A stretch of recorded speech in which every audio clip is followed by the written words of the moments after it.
All right, year four. So we're going to keep going today with our Billionaire Boy reading. I know you guys were loving reading this when we were back in class. I've loved reading it. I've missed it the past couple of weeks. So we're going to have a go at reading it today. We're on chapter 12. So if you guys have got it at home, then feel free to go pause this, go grab it, and you can read along with us. If not, kick back, relax, and enjoy it. Hopefully, it'll just be a nice way to finish off the day, maybe on an evening, and listen to the next chapter. We're going to do one chapter at a time. We haven't got too many more chapters to go. I think maybe another 12 or 14 chapters, so a good few weeks worth of reading here. And yeah, let's just see how it goes. So chapter 12 is called Page 3 Stunner. "And the witch still made me do little duty," said Joe.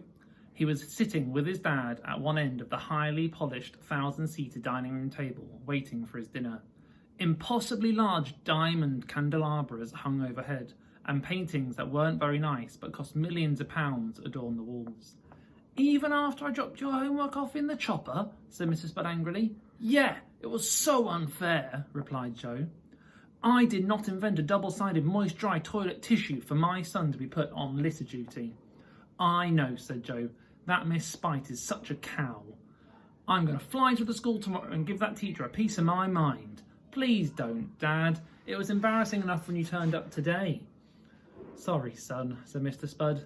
He looked a little hurt, which made Joe feel guilty. "I was just trying to help." Joe sighed. "Just don't do it again, Dad. It's so awful, everyone knowing I'm the son of the bum freshman." "Well, I can't help that, boy. That's how I made all this money. That's why we're living in this great big house." "Yeah, I guess. Just don't come turning up in your bum air helicopter or anything, yeah?" "Okay," said Mr. Spud. "How's that friend of yours working out?" "Bob? He's not really my friend anymore," replied Joe. He hung his head a little. "Why's that?" asked Mr. Spud. "I thought you and him were getting on really well." "I paid off these bullies to help him," said Joe. "They were making his life a misery, so I gave them some cash to leave him alone." "Yeah, so?" "When he found out. And then, get this, he got all upset. He called me a spoiled brat." "Why?" "How do I know? He said he'd rather get bullied than have me help him." Mr. Spud shook his head in disbelief. "Bob sounds like a bit of a fool to me. The thing is, when you've got money like we do, you meet a lot of ungrateful people. I reckon you're better off without this Bob character. It sounds like he doesn't understand the importance of money. If he wants to be miserable, let him." "Yeah," agreed Joe. "You'll make another friend at school, son," said Mr. Spud. "You're rich. People like that. The sensible ones, anyway. Not like that idiot Bob." "I'm not so sure," said Joe. "Not now everyone knows who I am." "You will, Joe. Trust me," said Mr. Spud with a smile. The immaculately attired butler entered the dining room through the vast oak-panelled double doors. He did a little theatrical cough to get his master's attention. "Miss Sapphire Stone, gentlemen." Mr. Spud swiftly put on his ginger toupee as Page 3 Stunner Sapphire clip-clopped into the room in her impossibly high heels. "Sorry I'm late. I was just at the tanning salon," she announced. This was evident. Sapphire had fake tan smeared over every inch of her skin. She was now orange as an orange, if not orangier. Think of the orangiest person you've ever met. Then times their orangeness by 10. As if she didn't look frightful enough already, she was wearing a lime green mini dress and clutching a shocking pink handbag. "What's she doing here?" demanded Joe. "Be nice," mouthed Dad.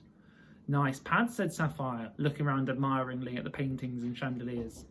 "Thank you. It's just one of my 17 homes. Butler, please tell Chef we want our dinner now." "What are we having tonight?" "Foie gras, sir," replied the butler.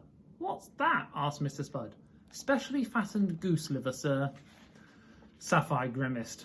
"I'll just have a bag of crisps." "Me too," said Joe. "And me, Mr. Spud." "3 packets of potato crisps coming right up, sir," sneered the butler.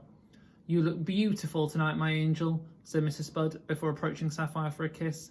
"Don't smudge my lip liner," said Sapphire as she repelled him forcefully with a hand. Mr. Spud was clearly a little hurt, but tried to hide it. "Please take a seat. I see you brought the new Dior handbag I sent you." "Yeah, but this bag comes in 8 colours," she complained. "One for each day of the week. I thought you were going to buy me all 8. "I will, my sweet princess," spluttered Mr. Spud. Joe stared at his dad. He couldn't believe he'd fallen for such a wrong un. "Dinner is served," announced the butler. "Here, my beautiful angel of love, take a seat," said Mrs. Spud, as the butler pulled out a chair for her. 3 waiters entered the room carrying silver trays. They carefully placed the plates down on the table. The butler nodded, and the waiters lifted the silver covers to reveal 3 packets of salt and vinegar crisps. The trio started eating. Mr. Spud initially attempted to eat his crisps with his knife and fork, but soon gave up. "Now, my birthday's only 11 months away," said Sapphire, "so I've made a little wish list of presents you're going to buy me." Her fingernails were so long and fake, she could barely fish the piece of paper from her pink handbag. It was like watching one of those grabber machines at the fair, where you never win anything. Eventually, she grasped it and passed it over to Mr. Spud. Joe looked over his dad's shoulder and read what she had scribbled. Sapphire's birthday wish list: a solid gold Rolls-Royce convertible, £1 million in cash, 500 pairs of Versace sunglasses, a holiday home in Marbella, large, a bucket of diamonds, a unicorn, a box of Ferrero Rocher chocolates, large, a great big massive like really big yacht, a large tank of tropical fish, Beverly Hills Chihuahua on DVD, 5,000 bottles of Chanel perfume, another £1 million in cash, some gold, lifetime subscription to OK Magazine, a private jet, new please, not second-hand, a talking dog, general expensive stuff, 100 designer dresses, I don't mind which ones as long as they're expensive, any ones I don't like my mum can flog down the market, a pint of semi-skim milk, and Belgium. "Of course, I'll get these things for you, my angel sent from heaven," slobbered Mr. Spud. "Thanks, Ken," said Sapphire, her mouth full of crisps. "It's Len," corrected Dad. "Oh, sorry. Yeah, lol. Len. Silly me," she said. "You can't be serious," said Joe. "You're not really going to buy her all that stuff, are you?" Mr. Spud gave Joe an angry look. "Why not, son?" he said, trying to control his temper. "Yeah, why not, you little git?" said Sapphire, definitely not controlling her temper. Joe hesitated for a moment. "It's plain to see you're only with my dad for the money." "Don't talk to your mother like that," shouted Mr. Spud. Joe's eyes nearly popped out of his head. "She's not my mother. She's your stupid girlfriend, and she's only 7 years older than me." "How dare you," fumed Mr. Spud. "Say sorry." Joe defiantly remained silent. "I said say sorry," shouted Mr. Spud. "No," shouted Joe. "Go to your rooms." Joe pushed back his chair, making as much of a clatter as possible, and stomped upstairs as the staff pretended not to see. He sat on the edge of his bed and cradled himself in his arms. It was a long, long time since anyone had hugged him, so he hugged himself. He squeezed his own sobbing plumpness. He was beginning to wish that Dad had never invented Bumfresh, and they were all still living in the council flat with Mum. After a few moments, there was a knock on the door. Joe sat in defiant silence. "It's your dad! Go away!" shouted Joe. Mr. Spud opened the door and sat down next to his son on the bed. He nearly slid off the bedspread onto the floor. Silk sheets may look nice, but they aren't very practical. Mr. Spud bum-jumped a little nearer to his son. "I don't like to see my little Spud like this. I know you don't like Sapphire, but she makes me happy. Can you understand that?" "Not really," said Joe.